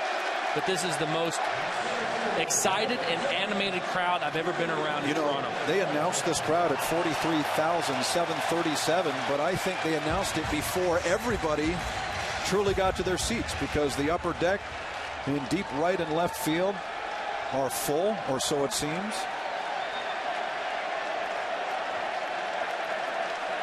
This is very similar to the environment we saw when Canada played the United States here 2 months ago in the WBC. Ball one to Vernon Wells. And now AJ isn't throwing strikes. He gave up the home run to Hill. He walked Rios. Now it's ball one on Wells. And the clock is ticking on AJ's outing this night.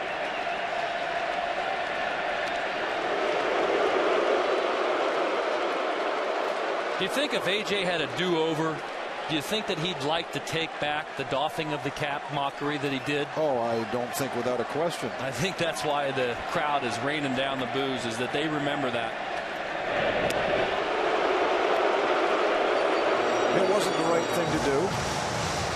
And if you're confused as to what we're talking about, back in June of last year, AJ got lit up against the Baltimore Orioles. I think he went about 3 2/3. The crowd booed him on his way off the mound. And there's ball two.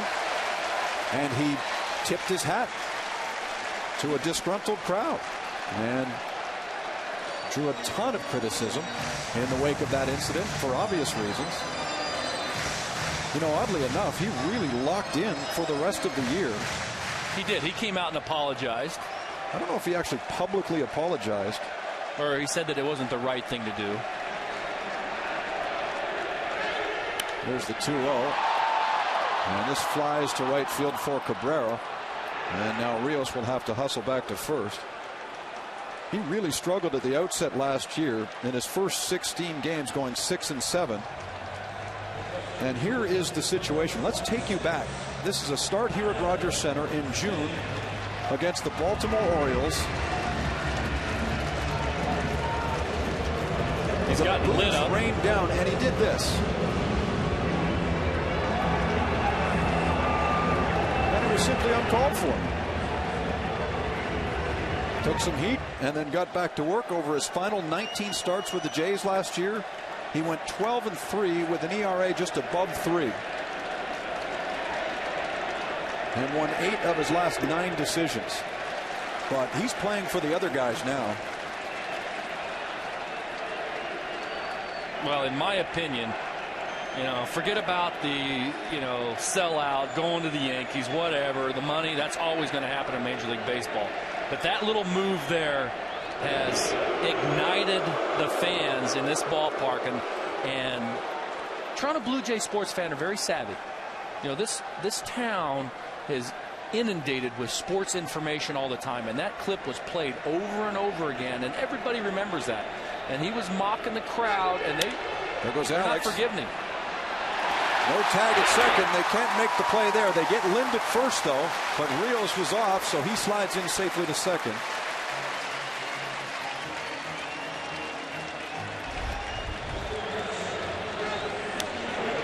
Well, if Rios going, he's not able to get the force out, so he's going to have to go to first base.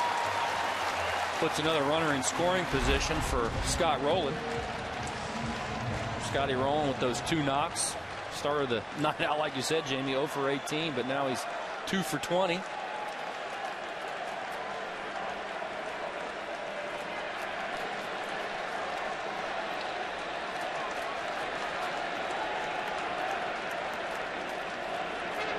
Rolling up again with 2 out. Fouls off that one.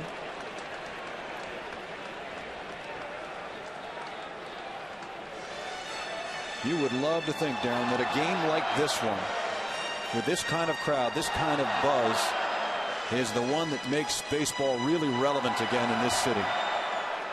Because the Blue Jays, since winning that World Series in '93, have seen drop-offs in attendance, to a degree drop-offs in interest. But they are right now the best team in the American League. And here's A.J. Burnett, who had a very good year last year, winning 18 games, but decided, I'm going to take the $80 million from the Yankees and probably in the back of his mind thought they have a better chance to win than the Jays do. And yet he's in a losing situation right now, down by 3 against a better team. Ground ball up the middle.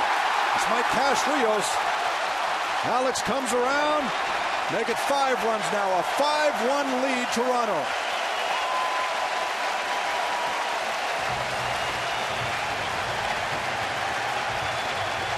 And that's the knockout punch.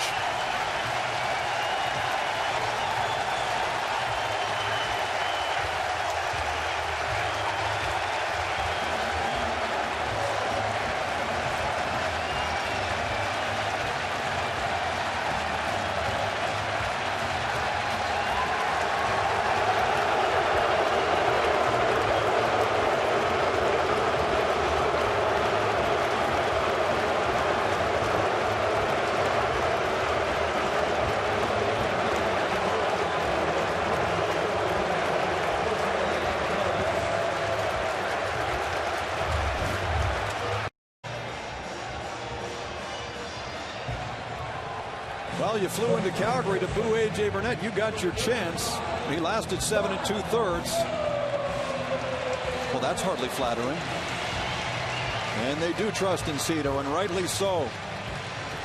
A packed house at Rogers Center, and they have witnessed a dandy here tonight. The Jays knock out A.J. Burnett after 7 2/3.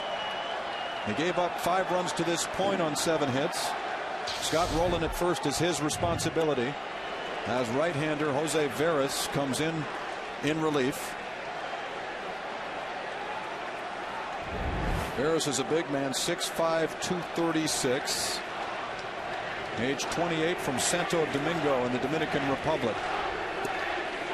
He gets a swing from Overbay. This half of the 8th was led off by Aaron Hill. And his 9th home run of the year, a solo shot, made it 4-1. Rios then walked. He moved up to second on a ground out by Lind, and Scott Rowland brought him home. Rowland has 3 RBIs in the ball game. And isn't that sweet revenge against A.J. Burnett? We talked about it earlier. Rowland came into this game with horrific numbers in his career against A.J. So far tonight, though, 3 hits, 3 runs driven in. 2-1 on Overbay. Now 3-1.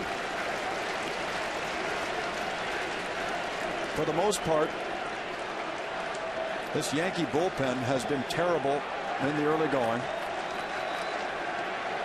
Those around the team give passing grades to Phil Koch and to Mariano Rivera. Everybody else has been suspect, or so it seems. Runner goes, and it's fouled away by Overbay.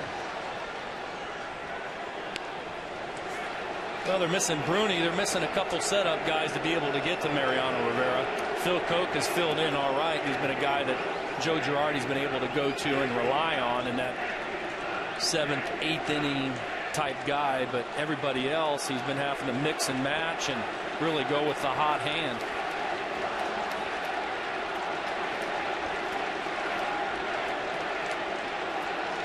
Three and 2.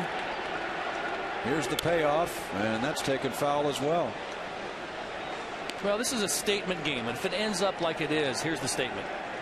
Roy Halladay's the best pitcher in the game. Aaron Hill's the best hitter in the game. Cito Gaston's the best manager in the game. You know why? I like it. Because he stuck with look what happened in this ball game. He sticks with Scotty Rowland, a guy that you would think that you'd pull out of the lineup. Doc does his thing, Mr. Consistency, you know, faced with this big crowd and going against a former mate who's able to lock in, focus in, and not lose control of this ball game.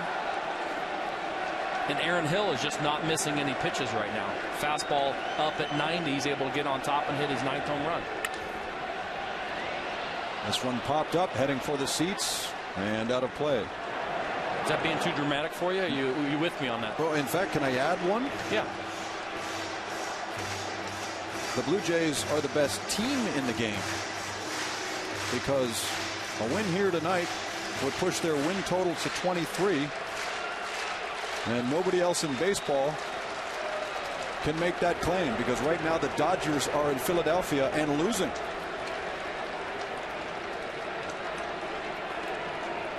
They try again on Overbay. Base hit up the middle. Rolen was on the move. And he stops at third. A single for Overbay. Runners on the corners here.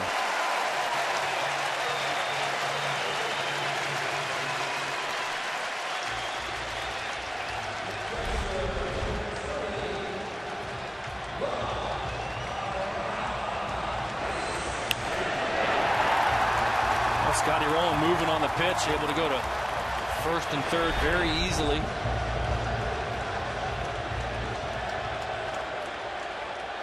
And the Blue Jays are really one base hit away from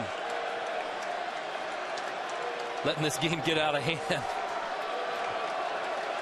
Pretty good pitch ball game, but if they're able to push across the 6th run. Barajas fouls it away. Boy, Rod's really replaced Matt Stairs as the one guy who never gets cheated. Well, he takes a cut. Talking to him before the game, I asked him, well, what was your best year? I didn't really look through his stats. He had 21 home runs one year for Texas. He's got some pop. Like I said once before, I don't know if he'll hit 300, but he's going to have some production. Double-figure home runs, hopefully over 50 RBIs. And a healthy cut.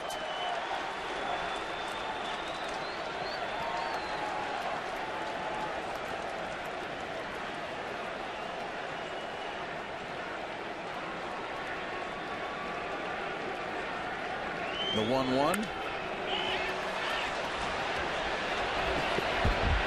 And Kevin Cash right at the fence makes the catch. Looked like that one was headed out of play.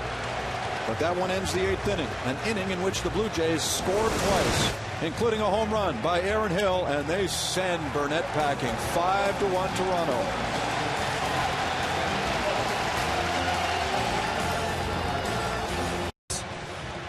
Of course, giving up that home run to Aaron Hill in the 8th really sealed his night. But it's the Blue Jay guy that has really prevailed in this matchup of teacher versus mentor. The old workhorse, Roy Halladay, has been just plodding along, making his pitches. And right now enters the 9th inning, staring at the possibility of his first complete game of the year. He gets a strike on the number 9 hitter, Ramiro Pena. Brett Gardner on deck. Johnny Damon in the hole for the Yankees, down 5-1 in the top of the 9th.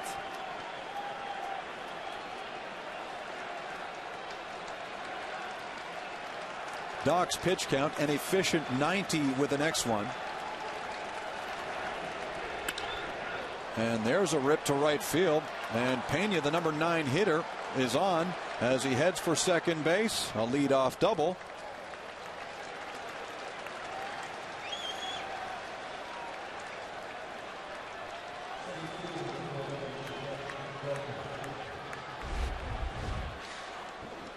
Well, it's a cutter in, and he doesn't get in. One of the few mistakes that Doc's made all night.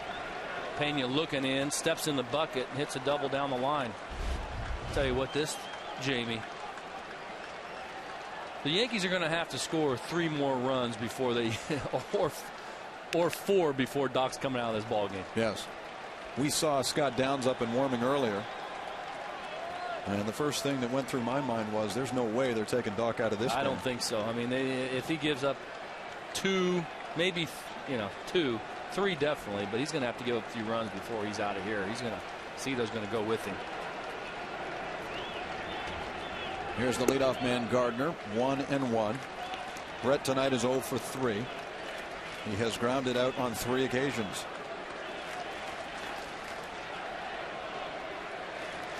Halladay's nemesis is on deck, and Johnny Damon, who is 2 for 4. Correction, 2 for 3.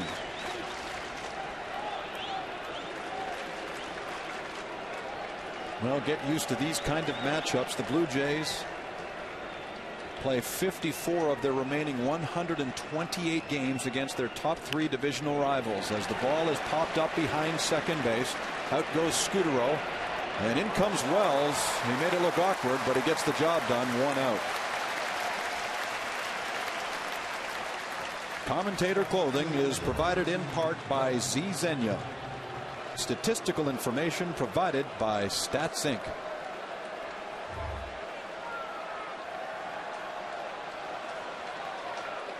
Here's Damon. A single and a double in 3 trips. 1 gone in the 9th inning. Man at second for the Yankees. 5-1 is the lead. Toronto. And a strike.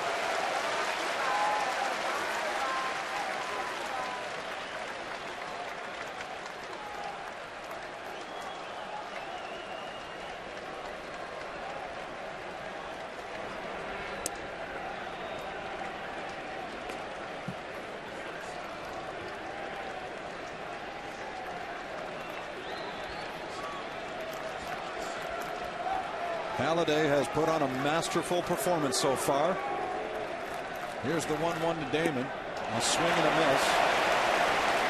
Roy made it very clear this spring that he has no interest in being a mentor to the young pitchers on this staff. He says it's just too distracting. I can't focus on my job. No need to mentor. They just have to watch to learn here. Golf to right, and that ball is foul.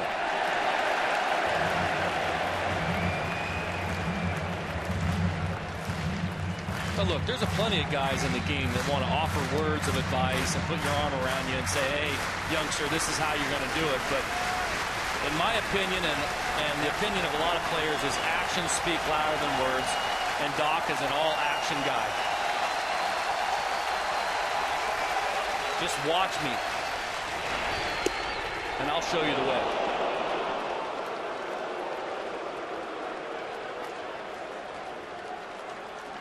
Damon's looking skyward as if to say that was close. Little down, Barajas peeking at him, making sure Damon's not looking back. I think he's going to go to this little backdoor cutter. There it is. Ground ball, and Scutaro eats it up. Damon's gone, 2 out. Well, it's lived up to its billing. Yes, it has.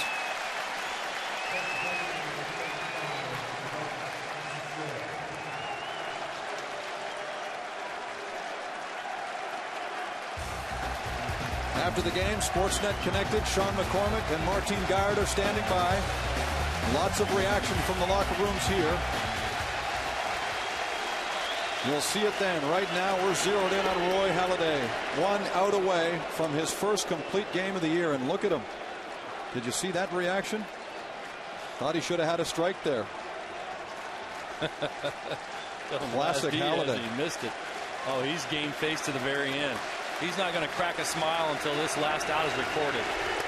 There's a strike. Teixeira swings over top of that cutter in.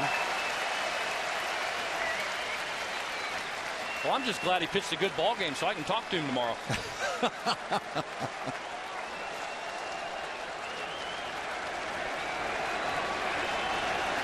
1-1.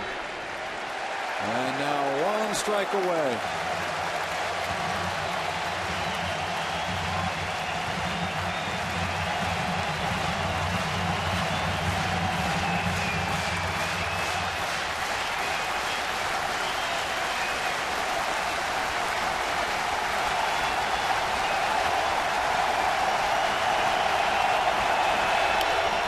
Grounded to first. Overbay has it. And witness the master wielding his magic tonight against the Yankees. Roy Halladay, a complete game victory.